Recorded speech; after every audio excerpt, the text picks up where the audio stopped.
Welcome to Accelerate OC, the only show focused on the people leading innovation in Orange County. Join our host, Carrie Ransom, in his conversations with the trendsetters, entrepreneurs, investors, and leaders here, because it's time to Accelerate OC.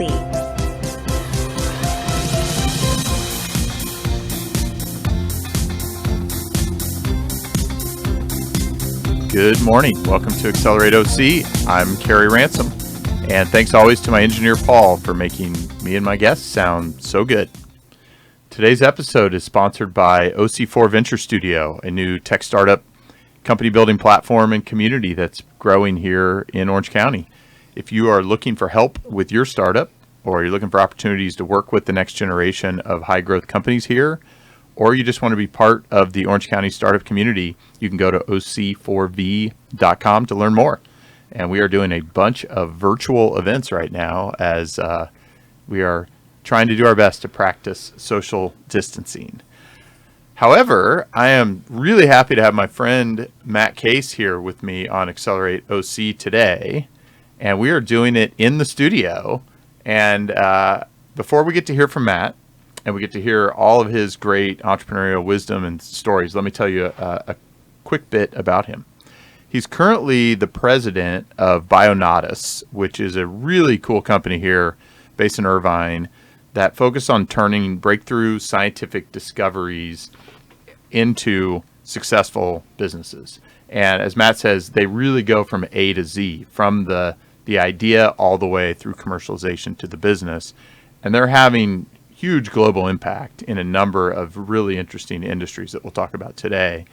I have been to their office a few times, seen their approach and the companies firsthand, and I'm just always super impressed with how thoughtful and creative they are in figuring out how to take these new technology ideas and breakthroughs and turning them into businesses. They've launched companies such as Bluon and Iluminage, and we'll talk about those today. Matt is actually from the same part of the world that I am. He is a native of Kentucky and rival, as I'm a Hoosier, as many of you know. And he moved out here several years ago to help launch a company for another local private equity firm before getting involved with BIONATUS. His background is in chemical engineering, and that's served him and the companies that he works with very well as they develop early intellectual property and work to commercialize it. Matt, it's great to have you here on Accelerate OC today. Thanks, Gary. Appreciate it. Sure thing. Let's get going. So let's get to the starting line. Gave a little bit of an intro to BIONATUS, but why don't you give your version and how you guys think about really going from A to Z, as you say? Yeah, for sure. For us, BIONATUS we think it's pretty unique. And there wasn't really a term for what we are, what we do until recently. And, you were kind of one of the, I would say, localized leaders in this term on the venture studio side of things, which kind of makes sense to us from a nomenclature perspective. But, we're unique in the sense of we have a very different approach of how we look at everything from ideation all the way to company formation, to strategic implementation, capital raising, and kind of the whole downstream process. So, with that, we've been able to take, literally guys in a garage, a tinkerer, a widget, et cetera, and turn them into successful, commercialized businesses, with large strategic partners, venture capital partners, et cetera. So we take a kind of a unique approach, very hands-on.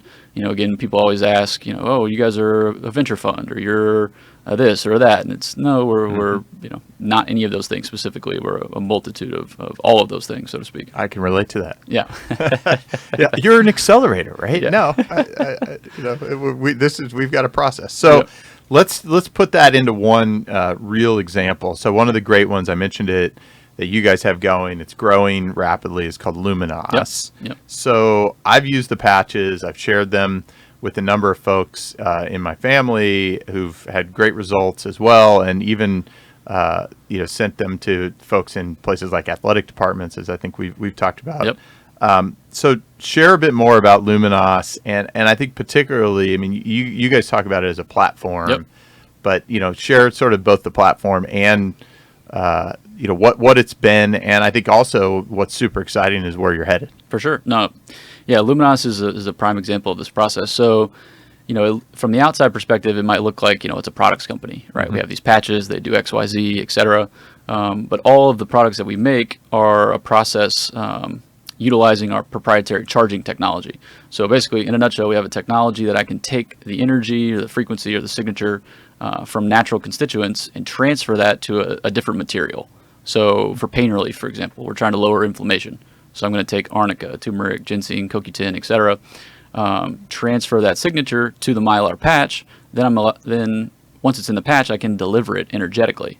So I don't have the downstream side effects that you would have taking, chemicals or topicals, et cetera. So it's a delivery system in a nutshell. And once we figured out that we could do this basic charging process, we then had the macro epiphany of, okay, I can charge anything, right? So where can this thing go? We see it could be potentially as big as pharmaceuticals as a whole, from a market perspective. But then you have to do this is where the practical side of, the business comes into play. You have all these opportunities, we have to pick one. So pick a low-hanging fruit. What's the lowest barrier to entry? How can I prove this thing out readily, et cetera? That's where we started with general pain, pain and inflammation relief. So went down that process, commercialized our first product in May of 2018.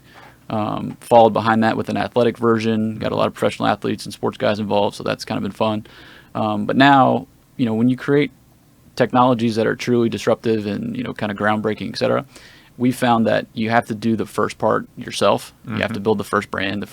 I can't go license this to some big player because they're Sure. So, but now that you've built the first one, now you can take a step back and have these macro discussions of what do you really want to be. For us, we don't want to be a products company. I don't want to be a infinite brand builder. Sure. We want to utilize the platform and almost become like an Intel, right? So you can see a day where you've got Band-Aids, Johnson & Johnson, powered by Iluminage.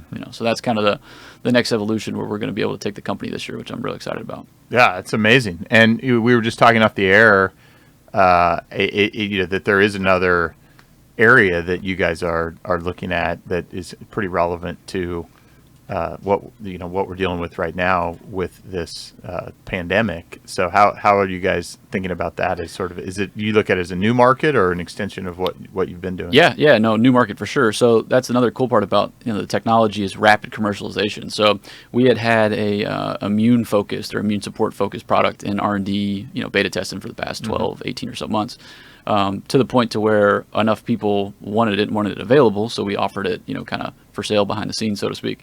But given the current climate and the things that were happening, we put our full commercialization focus effort. Fortunately, we've got good suppliers, good manufacturers, and product partners that were ready to jump on board and move quickly. So we went from, I've got this pre-release product, so to speak, to 7-day turnaround time, fully commercialized. New e-commerce platform up, products ready to go. Actually, the first one's come off the lot today. So we'll see, you guys will see a lot of kind of press and news and media around our launch of that in the coming weeks. But yeah. Very exciting.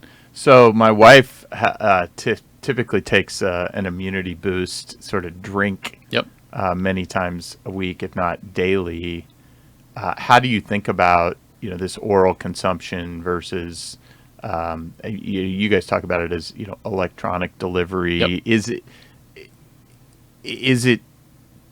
how does it compare to, I guess, oral from dosing? How do you guys really differentiate to the consumer so that they fully understand that they are getting it? Because there is that sort of psychological element for sure, that no doubt we have to overcome. For sure. Yeah. So we see all other delivery mechanisms as complementary, right? So I don't see it as don't use the patch versus to use the drink, et cetera. But the kind of the differentiating factor on the patch is that because it's energetic and it's inductive, the way it delivers, you can't use too many, so you don't have to worry about dosing. You don't, have to, so you get rid of that part. So the body, I mean, what you're showing is that the body just stops. Yeah, you become saturated at some point. Yeah, it becomes a no need, so to speak. And then there's no, because it's energetic, there's no allergens or counterindications or, you have to worry about, can I have this immunity thing with this medicine, right? All that kind of goes away, so to speak. So we look at it as like the ultimate consumer easy. You open the bag, take the patch out, you put the patch on, 24 hours, put a new one on. Try to get rid of any of the overcomplications with, thought as far as downstream effects, et cetera. Fascinating. I don't think I've asked you this before. How does this work with a non-natural ingredient? I was involved in a early in my career in a transdermal pharmaceutical product, which in that case has a true absorption of a chemical element to it. How, like as an example, how would you guys work with a more prescription type chemical environment? For sure. So the way that we look at the constituents that go into the materials or go into our products is it's, again, because it's all energy based. So some things that are beneficial chemically might not be beneficial energetically and vice versa. So it's a whole kind of back end R&D testing process. What we try to do is we really start on the effect that we're trying to achieve and don't focus so much on, oh, this thing causes X. So that's what allows us to build, again, in pain relief, for example. There's 300 different things in the pain relief. So it's kind of a cascade of, oh, this little effect from here, over here, over here, over here. Just a different process of looking at it. It's effect focus versus... Interesting. Yeah. So do you envision a different way in the future that people are actually doing trials? Oh, for sure. It sure sounds like, right? That For sure. Yeah, because when you get rid of the, minimizing the risk profile, right, and the costly nature of doing a clinical trial and that whole process, it could be much more rapid, cost-effective, iterative, and again, speed to market is, the ball game when we're in times like this and people need stuff readily. You can't wait 6 months for a clinical trial and FDA and all that kind of stuff. So yeah, no, I see a long-term, for us, again, having, I think the platform and the implications of it downstream long-term are a big deal for that perspective. Yeah, really, really, really interesting. So let's talk about it. I mean, you guys obviously have much more going on than just Luminas. What other exciting things, would you love to share right now about other BIONATUS companies and things going on? Obviously, Bluon's one I mentioned early on that I think is really fascinating given the climate change, but also, legislation that's been fairly recent. And what's just checking in on that one? What's going on there? So Bluon is, again, another interesting, that one started off singularly as a product and then has evolved again into this platform ideology, which we keep finding ourselves into. But the base premise there is that, R22, or what's known as Freon, right, is the globe's refrigerant. So it's used in every HVAC system on the earth for the last, 40 years. So it's been getting phased out slowly for the last 20 or so years. The end of that phase out was 1/1 January 20. So no more Freon.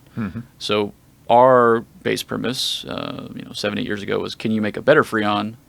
You just replace the Freon, don't have to go buy new equipment, right? Which is an ungodly, expensive, non-friendly process. Yeah, I mean, the CapEx on replacing all those units 10 around bucks a square foot. Around the world is amazing, right? It's trillions of dollars, right?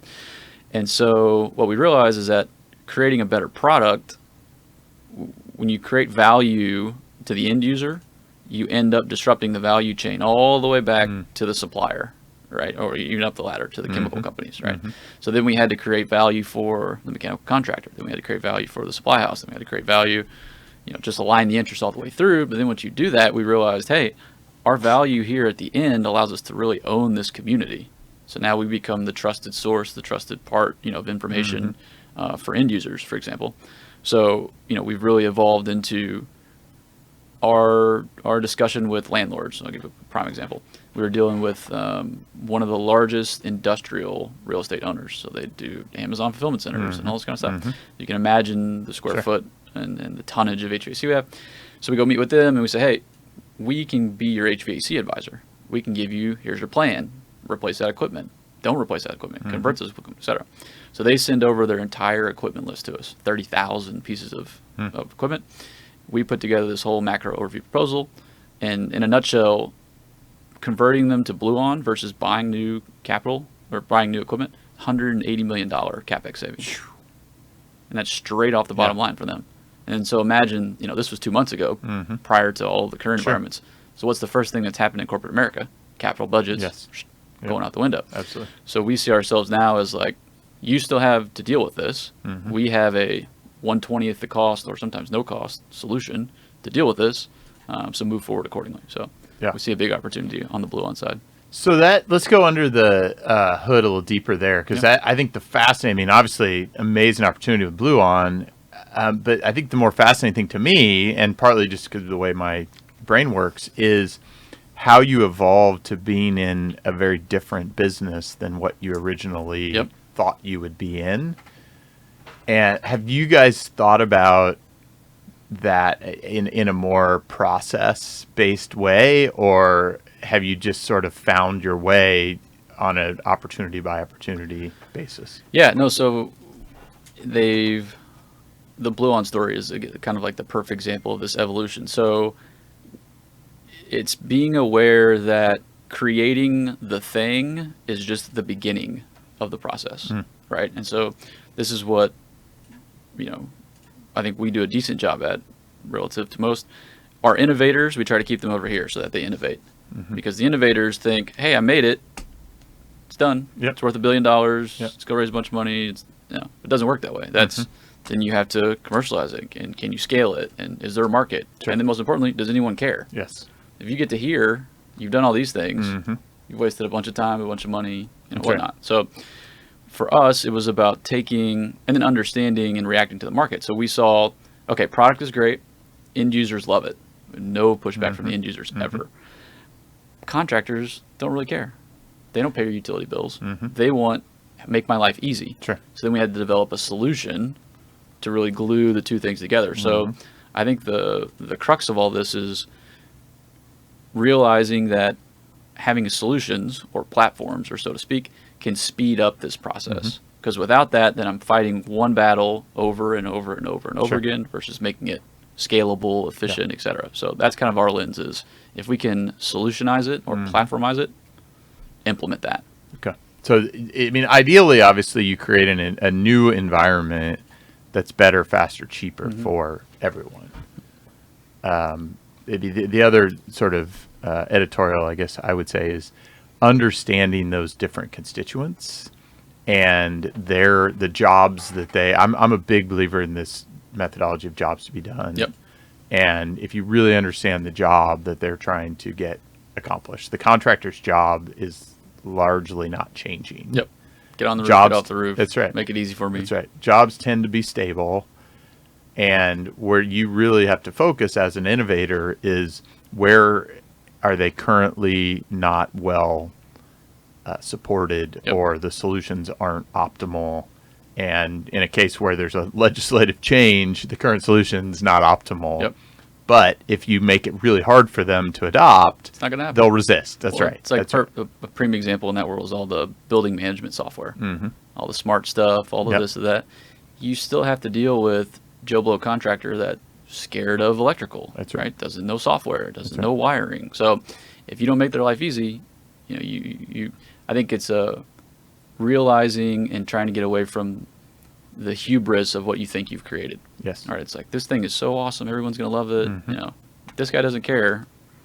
If it's not easy for him to do, it doesn't matter. So try to put yourself in his shoes and build that way.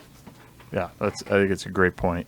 So do you guys think about the innovators and intellectual property? Have you found consistent sources for that, or are you just always out trying to meet and find people? Yeah, there's a balance there. So the initial stuff, I have to give my partner Peter a lot of credit for that. Pete's a super interesting, unique guy with a random background, equally as random as mine probably. He was studying nuclear physics at Columbia of all things, and then turned into a commercial real estate guru. Had a lot of fun there, made a lot of money, but he wasn't impacting the world the way he wanted to. So he left that world to really jump back into science and physics and research and whatnot. But he took a unique approach, and his epiphany was, a lot of the energy-focused technologies, the world had moved to simulations, right? And so his, kind of macro thought there was, how can you find something nuanced within a simulation? Right? If I've input all the variables, well, then I've closed the box for, okay.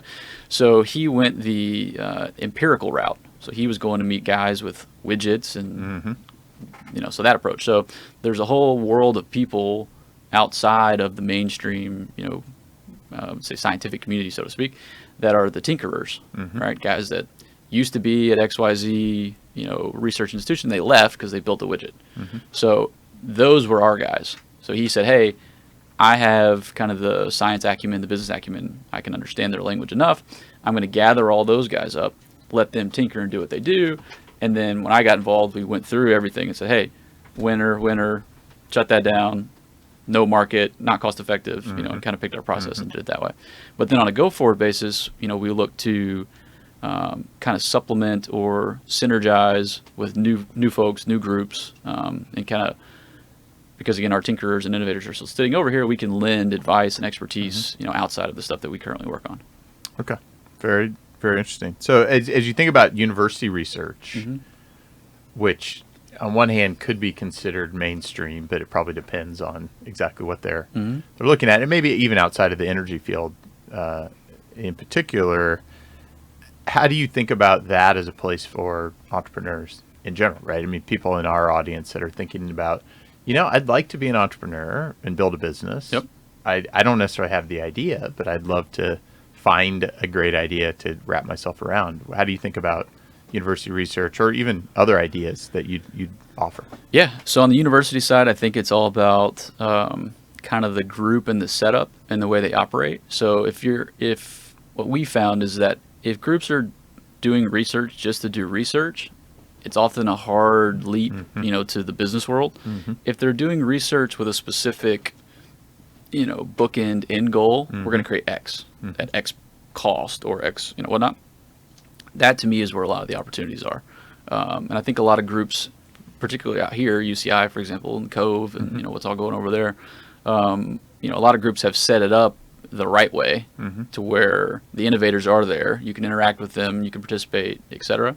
But it's having that structure in place and that process to say, hey, here's what we're trying to accomplish here, not just write white papers or come up with pie in the sky ideas that have no practical downstream implementation.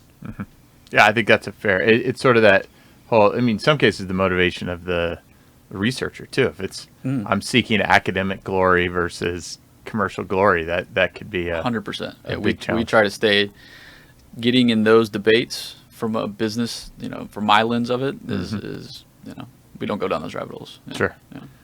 So as you think about, I mean, we talked a lot over the time that we've known each other about the need for more startups and innovative companies being started and born here in this area. What could we learn from your model that you think we as a community should be thinking more about and trying to spur more innovative starts to more companies? For sure. Yeah. So for me, I think what's most valuable about what we built on the ecosystem side is this strategic handoffs, right? And so when we have our innovators are innovating and our operators are operating, execution people are executing, and myself and Pete and the team are doing the strategic and the capital raising, et cetera, it creates a very fluid, efficient machine, so to speak. I think often what happens is you have guys from over here try to do all of these things, right? And then you waste a lot of time, waste a lot of capital, waste a lot of process. So having, maybe this is something that, we should do a better job of mapping out case studies or the plan for that. And again, all the parties being involved, being okay with their respective role, right? It's like, I'm not the innovator. I'm not the legal guy. So I'm okay with that. I know what I'm good at. So I stick to that. And then I let the rest of the team do their process. So I think having more of those at scale and just the kind of the case studies behind it, so the innovators can say, hey, I don't have to do it all, right? I think a lot of burden gets put on the innovation side versus it's not the innovator's job to take this thing all the way through. It shouldn't be, in my opinion. So having that kind of ecosystem to foster that process is a big opportunity. Well, you hit the right word on the head, which is ecosystem. In a healthy ecosystem, people can better understand their roles. And I think that's what we've seen in evidence in other markets. And the challenge we've had here since I've been here is that too much of our community is disconnected. Big time. And you have an innovator who has a great idea and a great potential opportunity, and without an ecosystem to be a part of, they do feel that responsibility, or the only alternative is to have to go do it all themselves. And one of the things I've said on here many times and will continue to is I just far too often see people reinventing the same wheel over and over and over. And to me, that's a key piece of evidence that we're not healthy yet, because the innovators shouldn't have to go figure out legal as an example, or they shouldn't have to go figure out how to sell if that's not something that they're ever going to do well. Yep, or raise capital, or the business plan, or all the downstream things that it's we call it the tinkerer chasm, right? As soon as you build this widget, then you're in the real world, and people want to see business plans and how much does it cost, and so it's a different thing from having an idea. Yes, for sure. So one of the reasons I started Accelerate OC, and this maybe fits even in this line of thinking, I mean, one was to give audience and a platform for folks like you who are doing unbelievably cool and innovative things here in Orange County. And I've had the privilege of getting to know folks like you over my time here, and not enough people know who BIONATUS is, or who you are, or who a lot of the folks on here have been. But I also want to give the potential for conversation about what we can do better, because I think that's also something we're not as reflective and focused on how we can improve as a community. And so what are the things you think we should be doing better to support entrepreneurs and other business leaders in our community? Yeah, no, I think you've done a great job kind of spearheading the openness for this environment, right? So to me, it's having more folks and groups like you that are kind of leading the open arms, come see us, we'll help you figure it out. I think that's what I've learned, a lot about in my time in Orange County, is people are very generous here with their time and with their networks, right? So if you find good people in the good circle of people, I think letting other people know that exists, and not be afraid to go find that, go to networking events, go to your breakfast, go, those kinds of things, I think we need more of holistically. Yeah, just more. I mean, we have 3.5 million people here, right? And a lot of people. Yeah, we can get 50 or 100, but I go, it's just, there's more. I'm very confident that we have more amazing people here that I don't know, and I feel like I know as many people as most here, and I think we do need to just create more overlap, more connectivity, and inclusiveness. Yeah, big part of what we're trying to do with our venture studio is be very public about it. I mean, and there's risk in that, right? If we fail miserably, which we're not going to, but if that's a black eye, but that's we have to be mindful of that. But my general view is, hey, this is how we can raise the collective intelligence of the area by being more open, inclusive. Let people know this exists, right? That's right. No, you're spot on. I think too, that's another, people talk about, failure as a detriment, sometimes, so to speak. Right. But, if you're not failing at something, you're not trying hard enough. That's right. You're not doing enough. So if you look at failure as a point of innovation, or a point to optimize, or regroup, or, pivot, et cetera, then it's just part of the process. And so to not be scared of that or run from that, et cetera. Totally agree. One of the things we've done, which, again, it's sort of an experiment, is we've had some founders that we've had come into our studio that we're not ready to back yet. That we've said sort of maybe to instead of yes or no. And I view it as a really interesting experiment. But to a couple of them, I've said, prove me wrong. Like, I want to be wrong. Right. My gut is telling me I'm not ready to back you yet, but I really like you.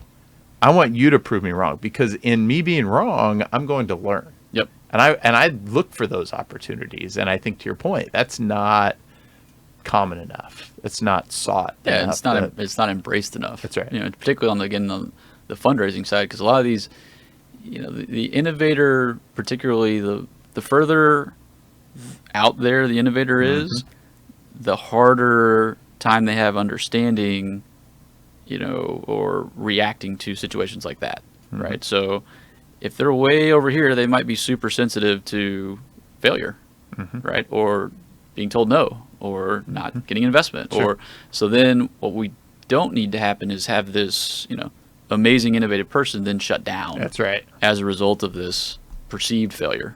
So I think it's, to your point, embracing that process and being more transparent about, hey, this is not like, this is a good idea. If you show me XYZ, then you move the ball forward, and now we can move the ball forward. Exactly. Yeah, and often it's not as. I mean, for a lot of innovators, I think that I've had the pleasure of meeting who just have a way different way of thinking than I do, which is awesome. They see a straight line. Yeah. And I think you and I both know that it's never a straight it's line. Crooked and curvy as That's ups right. and downs, and you hit wall and you go backwards a few steps, and then you may have to break through that wall, or you may have to go. It may be a dead end. Yep. You got to turn.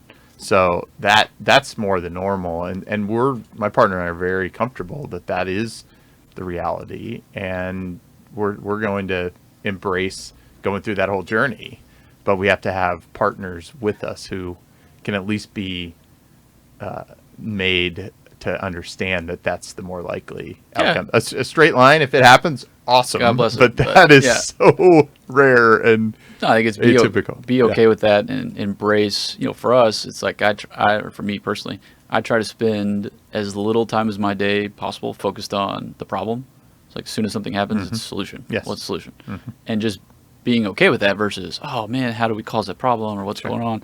So I think that's kind of a life hack on the on the innovation side of thing is this straight line dream, right? When you get in the real world, it's just not going to happen. But be okay with that. Yes. So what do you think what do you attribute the culture? The culture here is more I'm going to take the safer path and take a job, and I've said for a long time I think there's a lot of latent entrepreneurship or entrepreneurs here that are working in jobs, maybe because the cost of living's high here. So it's sort of a relative risk scenario. But how do you see us changing that culture? I mean, it could get forced. This environment that we're in could, render a bunch of people with a position where they've got to go do something innovative and entrepreneurial because the alternatives start to disappear. But like, what in your mind, what do you see us doing as a community and culture here to just embrace that in a radical new way? Yeah, I think it's going to be a myriad of things. One thing, I think there's going to have to be a lot of large corporate big vision type guys. Someone step up and say, hey, from a macro sense, we need to do X. Yes. And in this market segment, right, or this application, and then be willing to run with that vision, that plan, and hire the people, and kind of make it work from a macro sense. And I think underneath that, to your point, there's a lot of people, particularly people I know in my network that they work in their job, so to speak, but I would call them entrepreneurial dabblers. Yes. Right. So they still love to go to networking events, and they'll invest $25,000 here and $50,000 there. And so I think really creating more, particularly in times like this, environments that foster a macro opportunity for that. If 100 of those people and this vision guy has this great downstream idea, how do we merge those two together and mobilize and do so? That to me is, I think, where some near-term opportunity is, particularly on the entrepreneurial side of things. Yeah, that totally makes sense. So let's switch gears a little bit. So last year I got involved with this newer organization here called the CEO Leadership Alliance of Orange County, or CLA. And you mentioned a lot of these bigger companies, and we have some good large and even mid-size companies here that have global leadership in their particular industry, or even some concentrations of various industries. And the big driver for this group has been, how do we get more of the right kinds of jobs here in Orange County? And those jobs are jobs that allow people to have a sustainable life here. And those aren't $40,000 and $50,000 a year jobs. They're $140,000, $240,000 a year jobs that can enable somebody to have that quality of life that we all desire in what I think is the best place in the world, or here in Orange County or in Southern California, certainly. So if you think about what industries those are likely to come from here, in your mind, where do you see those coming from here in this area with what in the next 5 to 10 years? Yeah, I think for me, from a holistic sense, it's going to be specialty jobs and value-oriented jobs, right? So we're going to see a lot of, to me, the economy holistically is going to shift towards value equals value, right? And I think we have a lot of things that become commoditized, and then value becomes commoditized, and then you get in this weird, what are you even working on that for kind of reality. So I think when times like this happen, when capital gets tight and budgets get tight, et cetera, it's going to refocus on value, right? And if you're a business or an opportunity or a person that can, create or deliver or kind of define the value side of the equation, that to me is where we need to be, focusing, so to speak. So do you see us producing, I guess this probably gets back to even some of the off-the-air conversation we were having about capital. Do you see us producing an increasing number of research jobs? As I look at a lot of the companies here, I see them more in this optimization mode as opposed to a research and innovation mode.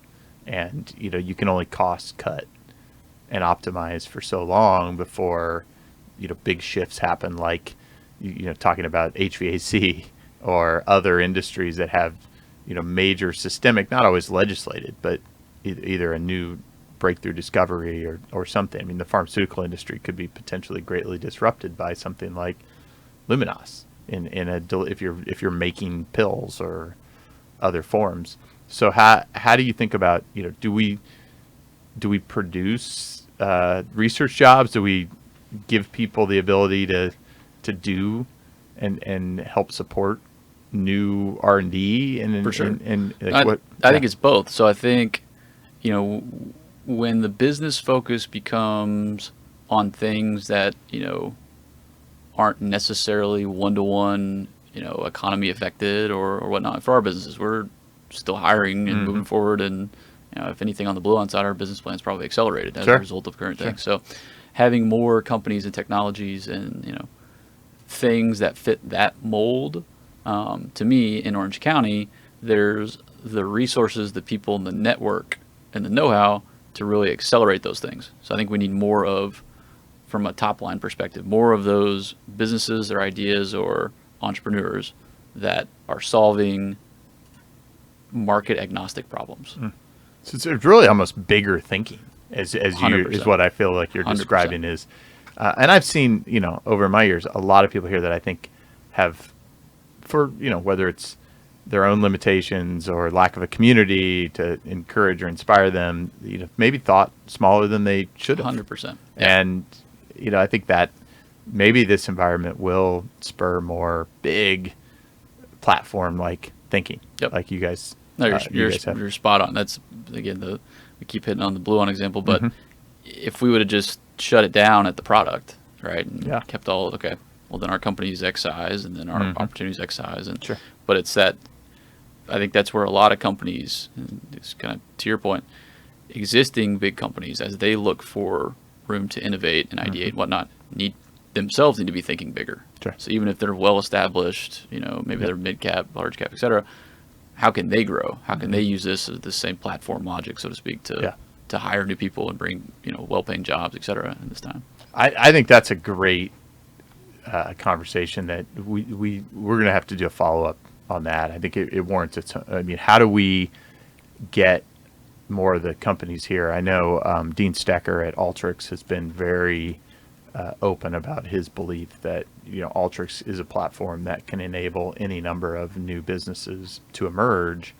How do you think about the other companies here and helping them even understand how could you enable dozens or hundreds of new businesses to be built as an extension of you as a platform? Yep. No, I think that's you guys might be a great reference example to even think about launching here. Yeah, no, that's a good point. I think having groups or panels or network, et cetera, someone sit back and look at the macro landscape and said, hey, if these three companies did X, Y, Z cumulatively, what could that mean? In the near term, medium term, long term, that kind of plan. But yeah, no, I think you're spot on that. Very, very interesting. Well, we'll revisit that one for sure. So you're a transplant to Orange County like I am. Yep. I stated earlier my view, which I've said before, but I still think this is the greatest place anywhere to live. What is it that you most appreciate about Orange County after being here for a while?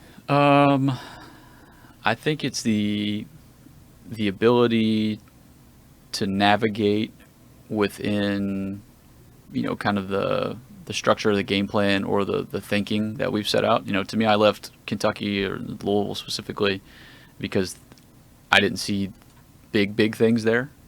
So to come to a place where you go from having $1 million discussions to $1 billion discussions. People aren't afraid to, I would say, hey, I jokingly say it, but I'm not joking, change the world all the time. Like that's my MO from what we're doing perspective. But when you say that out here, and then there's people that latch onto that and it's meaningful, and then they'll put resources behind it. Or They believe network. it. They believe it. It's been done before, right? Yeah. Yeah. So the belief factor, and it can be done, enables to me all the downstream. So that's what I've been most appreciative of to date. And then just finding, good networks, good people, and people that, again, believe it, support it, and want to move the whole thing forward. So very cool. How do you keep yourself sharp and you guys are on, in some cases, the bleeding edge of some breakthrough discoveries and science. How do you keep yourself aware and sharp around those things? Yeah. I think it's just kind of a short answer. Always be open to learning new things, right? We never think we have anything figured out. Products are always iterating, or businesses are always changing, ideations, it's iterative, right? So just having a macro sense of forever learning and being okay to new ideas, right? One of our things we stand on is it's the best idea wins. Doesn't matter who it comes from, what it comes from. I care not about having the best idea. I care about the best idea getting executed, efficiently within our team and our process. So I think those two, kind of synergies, but most importantly, just always be open and be out there, right? You got to be doing this kind of stuff. You got to be meeting people. You got to be willing to put in the time. And I think a lot of groups like ours sometimes are closed-minded, and they don't take the meetings or they don't take the phone calls. Or I'm happy to jump on and talk to anybody, right? And if it fits in my schedule, and you want to come by the office and tell me about what you're doing, and if I can help, whatnot, so be it. So doing those kinds of things, I think, keep you the pulse, so to speak, on what else is happening outside of your own world. That's very instructive. I mean, one of the things I try to take temperature of is, you said ideas come from anywhere. I get really nervous if my ideas win too often. And I go, okay, I got the wrong group, or I'm in the wrong room, or whatever it may be, right? It's like I'd rather lose every time and feel like, hey, I got something to keep up with. But I think far too often we don't maybe reflect on that and go, okay, do I have the right group around? And clearly you guys do. So this has been super fun, as I knew it would be, and we got to do a final lap. Paul's giving me the time sign over here, Matt. So one of the things I always like to finish with is letting my guests share, and you've shared a lot, but some words of wisdom or key lesson that they've learned along the way that they'd like to impart to the guests. So if you think about other entrepreneurs, which is a big part of the Accelerate OC audience, what words of wisdom or lesson would you love to, or advice would you love to leave with them? Yeah, for sure. I think we hit on a couple points, but to summarize the recap there, I think number one is think bigger, right? Don't be afraid to think bigger. Number two is don't think that you have to do it all yourself, right? There's groups and people and networks, and there's so many things in Orange County that want to see this thing happen. Yes. So, from an innovator entrepreneur perspective, being open to that, and go seek those things. Send the email, make the phone call, ask for the help, and be okay with that. I think those two things, kind of in a nutshell, are maximum critical. Yeah, great advice. And Matt, thank you so much for joining me today here on Accelerate OC, for sharing your experiences, your wisdom. You are wise beyond your years for sure. And also, thanks for showing up. Thanks for being part of the entrepreneurial community, and for being another good guy willing to help out and help others, and think abundantly about how we can all succeed here together. And we're going to need more of that now and in the coming months, and we probably have in a long time here. So thanks for being part of that, and you're definitely doing your part to Accelerate OC. I appreciate that. Thanks for having me.